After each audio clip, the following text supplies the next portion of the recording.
And so how would you feel your relationship with your hair is now? I'm trying to like make it better. I also got into like this phase, of course. Like I feel like a lot of Black trans women can relate to that, where we feel forced into like having like straight hair or like wear very long wigs. And I started to wear like wigs that are like more straight or like wavy.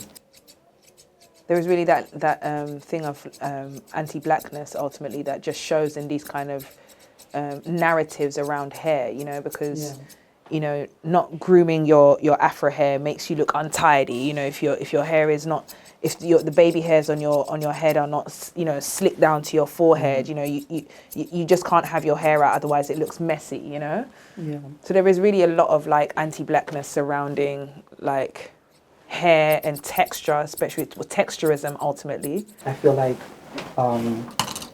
just like the standard for femininity is based off of white women. Yeah. And yeah, it's just a goal that for most of us Black women is just unachievable. And we try to like kind of fit into that because we notice like how society treats us differently based on how we look and how we present ourselves. And I always thought it was just like a thing I had to struggle with as a trans woman and just a thing we trans women go through. But then talking to my other friends who are cis and non-binary, they also all said that they experienced the same thing, where they got different treatment for the hair textures that they had. I would say it was a bit complicated.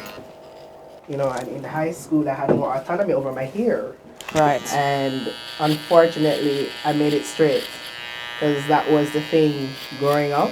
That was a trend, Yeah, you know, like, do this to your hair. But I always question, why do I need to do that? Because I grew up with such, you know, like, I love the cornrows in my hair. Like, we call it cane run. Cane row, yeah.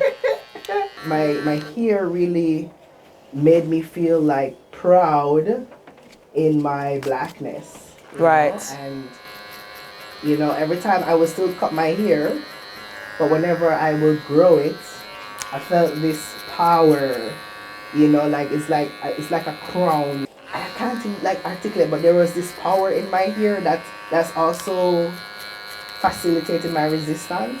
Right. Yeah. Yeah. You know, so I'm celebrating my hair. It's just amazing how, you know, and every time I cut my hair, it grows back. So it goes to show how Black hair is very resilient. You know, it's in our blood to be resilient. So when you were, I guess, growing up with your hair and everything, your experience and things, do you think that you would have, would you think you would have liked coming to a space like this to have been able to experiment with your hair? You know, this is just a breath of fucking fresh air. Yeah. Like, whew. Because most of the times I didn't enjoy going to the barbers because I didn't feel safe in the first place. Yeah. So that was mostly like what really bothered me. I could just be, you know, and have like these very, you know, fruitful conversations, you know, like opposed to like the very toxic ones, like in this very male, cis male predominant space, you know, anti-queer space, you know. Yeah. So yeah, this space is really precious to me. And thank you so much for creating it because it's really, really precious. And also, I guess the whole activism of it is like it's kind of reclaiming a space that traditionally hasn't been a safe space for us, you know? So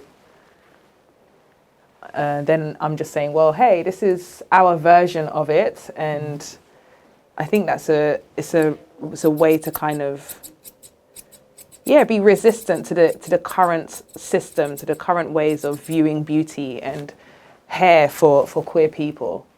Yeah. To then be like, hey, this is our space. We were normally prevented from coming to a space like this, but this one is ours, you know? And I like that idea a lot. And the beautiful thing about fro is that you can just, you know, You get to shape it a little.